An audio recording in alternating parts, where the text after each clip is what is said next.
Yeah, I wanted to take this opportunity to tell all of you who may not have heard about it, about the USA Film Festival, which will be starting here in the Bob Hope Theater just down the street here on campus on Monday the 8th, and it runs an entire week through the 14th. This is about the biggest thing cinematically. It is the biggest thing cinematically that's ever happened in the Southwest, and I hope you can be a part of it. What we will have is the 28 best hours of contemporary American cinema.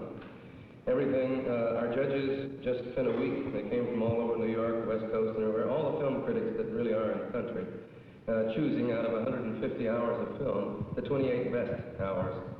And they chose such things, well, to run the gamut from studio films like 20th Century Fox's The Vanishing Point and Universal's The Beguile, all the way over to the other side to Bruce Bailey's latest underground feature, Quick Billy, and a giant hodgepodge of the best student and experimental films. And this will be a week of world premieres for all these films. We'll have a lot of the stars and directors of the films here.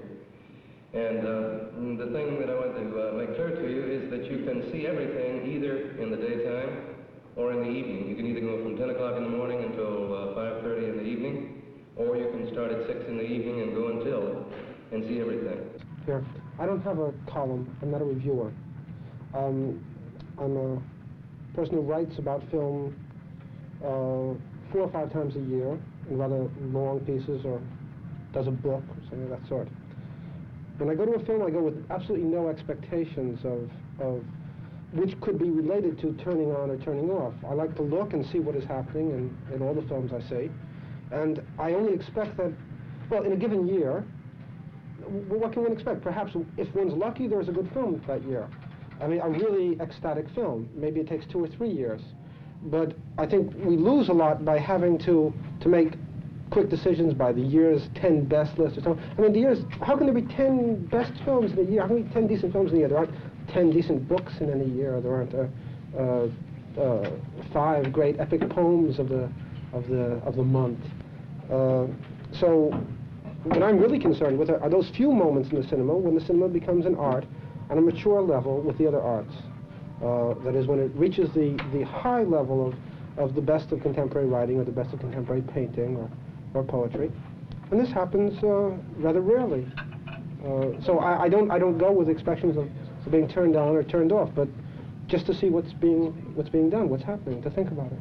The electricity that there is in any good work, there is some kind of electricity on some temperamental, on some level of form, temperament, content that turns me on, touches certain vibrations, electricity in me, and I respond. I begin to lean forward into it. It has something, maybe it's very close to what I am all about, but it begins like to talk to me, and it begins to pull me into, and I'm with it. But if it is below what I'm concerned with, and it is formally and content-wise, if it deals with certain grosser and less subtle realities which do not interest me, that turns me off immediately, and I sit there, or I have to walk out. It does nothing to me, it's there. How many hours are you going to see in all, do you think, total? Somebody said 100 hours. 100 hours? Yeah. So you're going to go down to 20 hours? There's more than that. More than 100 hours? I mean, there's going to be, maybe we'll only see 100, but there's going to be, if you come full length while film of it, it's a minute, probably about 130, 40. Oh.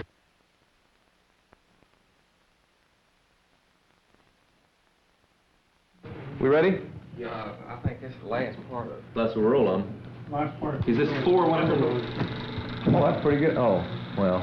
Yeah, I thought that was an objective.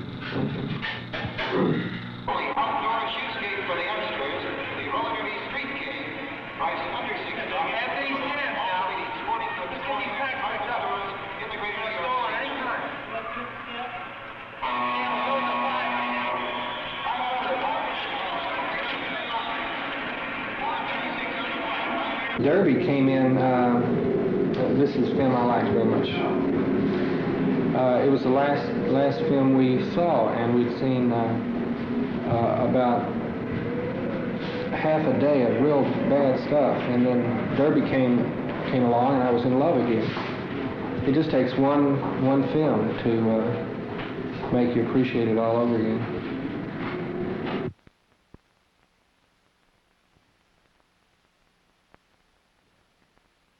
This is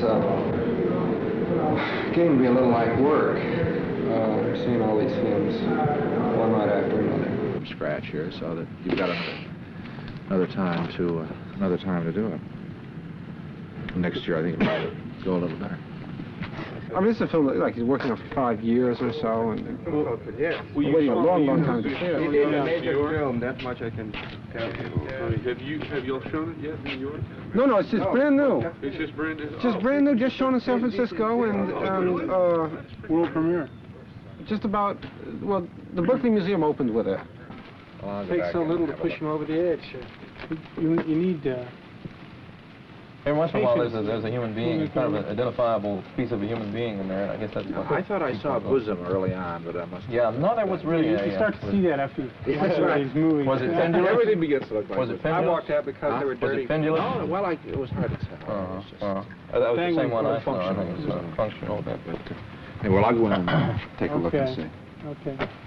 It's definitely anticlimactic to run them 4 after the first 4. No, when it's properly projected, I saw it in San Francisco. He was supervising the screening, and it just comes like a footnote that is just right.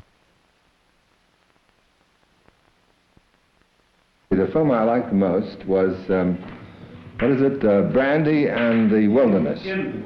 Brandy in the Wilderness, who's the guy who made it? Stanton Kaye. K-A-Y-E. I predict he is going to be a very important director. This was the discovery of we're coming all the way from New York to Dallas to see this film. I believe that a work of art should be a mastery of the chaos of reality.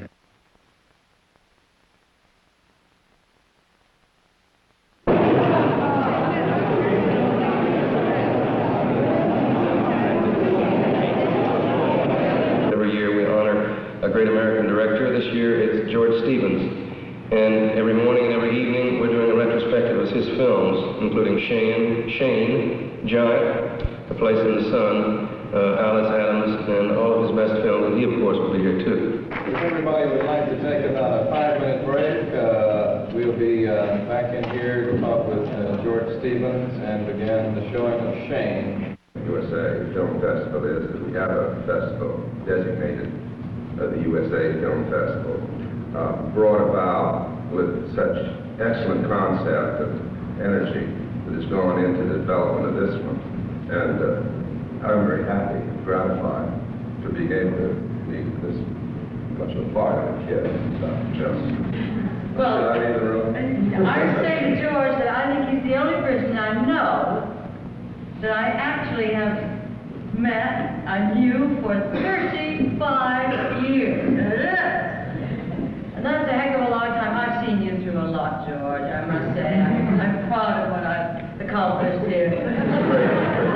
Joe, I can tell you from the bottom of my heart. Because we have Film Institute, as we do have the American Film Institute, which is a worthwhile outlet. But we have film festivals like this. I think it's going to encourage the youth of today to go out and make films. Well, that I can't speak for. Do you want to hear my opinion about that film? I don't like it. No, because it was a waste of energy. That's true, really. I think that everybody is so... I think it was a waste of energy. Mr. Ripcorn, Mr. Buzz Farber, producer of Maidstone.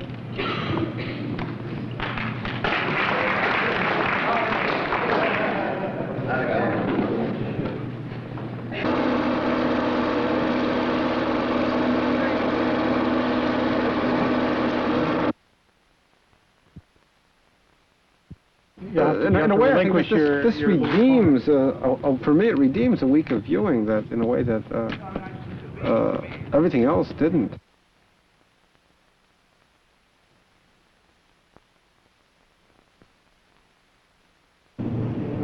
The thing that's being presented to the people. I think the people are taking it more for a status thing than they are, you know, for what it's really set up to be.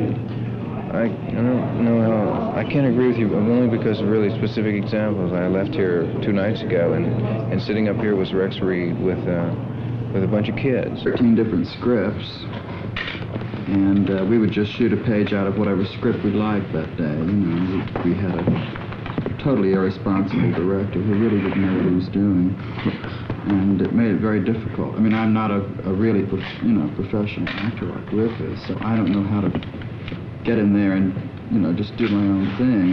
I really needed a script. I needed some direction. You know, he was sitting here, and it was midnight, and I kept saying, you saw that? And I kept saying, you know, you want to go home? And, you know, he said no. He'd been up since 8 o'clock in the morning, but he stayed here. And then downstairs, George Stevens was phoning up a friend of his in Shreveport, telling him about the film festival.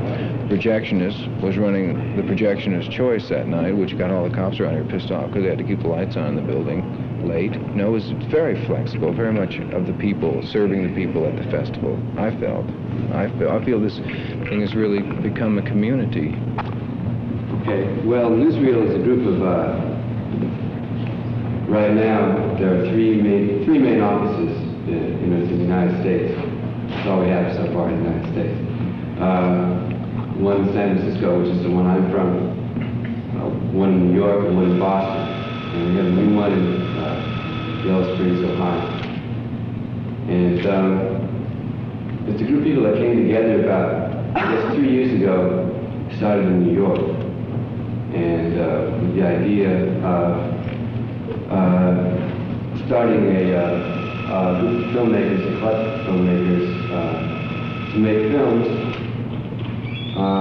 as sort of an alternative to what people get in the news, you know.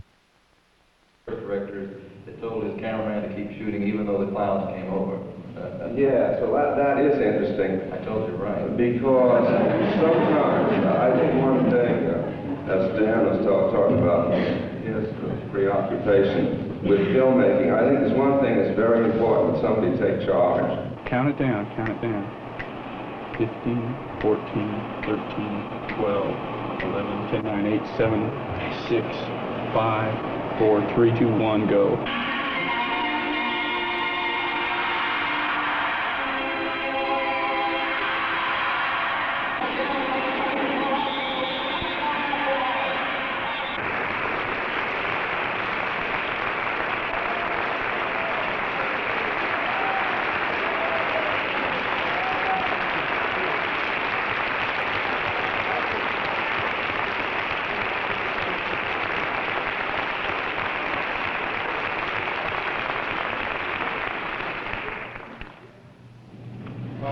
Bob Kaler on that end, Mike Snell, Bill Rickey, the producer here.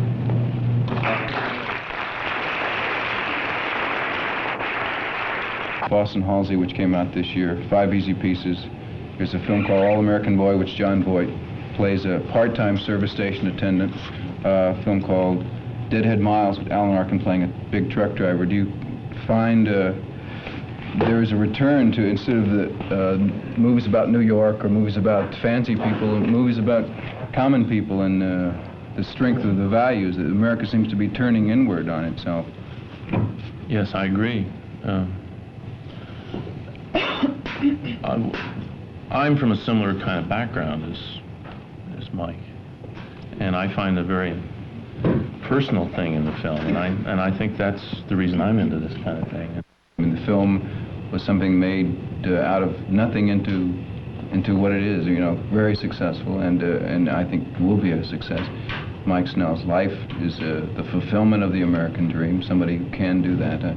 Did you start out? Did that surprise you? I mean, or do you think that it's possible in America to become from the log cabin to the White House and stuff like that?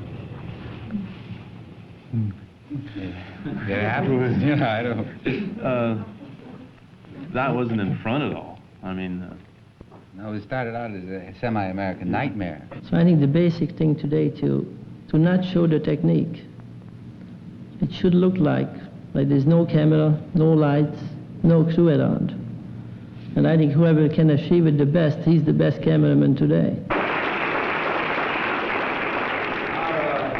Our next film film is at 8:30. Brand in the Wilderness. Stanton Kay, the filmmaker, will be here to talk with us. So, at a time when the latest Gallup poll published in the Dallas Morning News, that 46% of the population in this country are very unhappy about the war.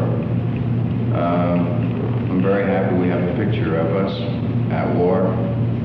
And congratulations, USA Film Festival Award number 6.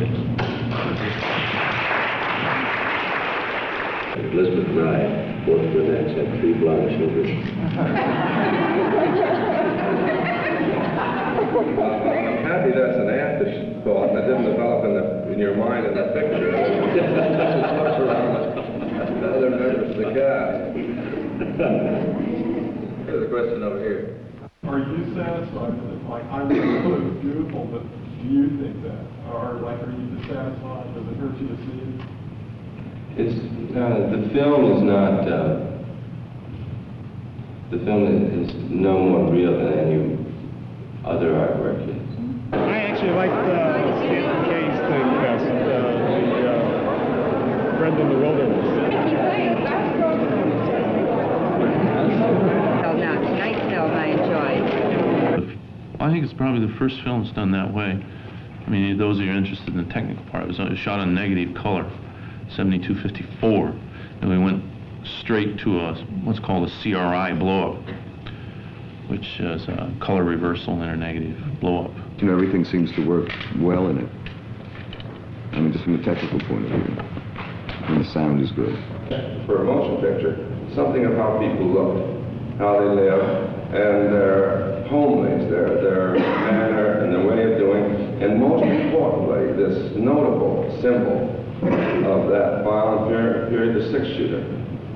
The films, particularly in shows, were indicating that nobody gets hurt with a .45. You know, if they get shot, they don't get knocked down, and they have plenty of time to think it over and talk about it and say goodbye to the girl and all of that. And I wanted to, in that film, I wanted to demonstrate to the kids who are shooting cap pistols that 45 with a slug in it can take a figure, a human figure with all the extraordinary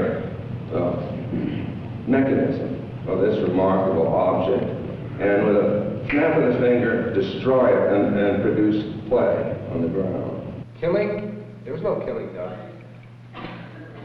Fighting? Have you ever been to a John Wayne movie? You have? What are you objecting to in your snide way? Oh boy, when I see a performance, when I'm aware that the actor is acting, I'm offended by that. Cameras are not as good on 16 as on 35. The sharpness is not as good. You start out right away with an image which you would like to improve, and you can't improve it anymore. The USA Film Festival 1971. Feel tremendously privileged to have had your film here. It's a fine film. I'm glad to present this award to Brand in the Wilderness.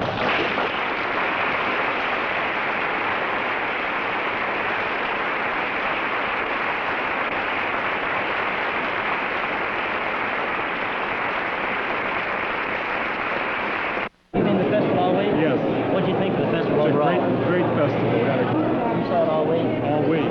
Right. Yeah, my kids don't know who I am anymore. We've been here all the time. But we used to talk about the entertainment or fantasy film, and then there was this clear, clean line that everyone thought they could see with the documentary on the other side, or the reality film. And it seems like so many filmmakers are just really rubbing out that line. The message behind this movie, at least for me, is to people to get off their asses and to stop smoking all those records and listening to all that dope. Kind of a situation, or whether you're really asked to step outside your own self and play another person, another character. I'm wondering whether your effort in playing a role is to really dig down and find out who am I in this situation and do the same reaction you would do, or whether it's, you know, role playing. It's kind of interesting. One is often asked to a play in a film or play a part because of what you call typecasting. And I don't know about other actors because I've never talked to other actors about the same situation, but I never tried to play the same thing twice. Why don't you start that film thing up?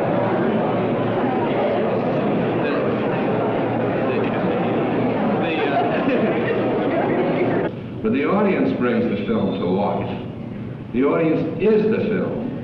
And most importantly, to the audience, as a film being made, is the creative force of the film. That audience exists somewhere, and that audience will define what the film is, whether it is and whether it isn't. And truly, I think this audience here, this group, the excitement for film, the curiosity for film, the response to things about film that is rather unpleasant or disagreeable, it's always there, and that's on, and that's why it seems to me that the opportunity exists here for a continuing great, it's aptly titled USA Film Festival. To me was the fact in this particular film, which I saw so many times, which conveyed the West to me. I heard prop men and members of crews that worked with you. I said, how about that shot about the biscuits coming out of the oven? They said they covered it all. You know the shot I'm talking about, I guess. I've lost it.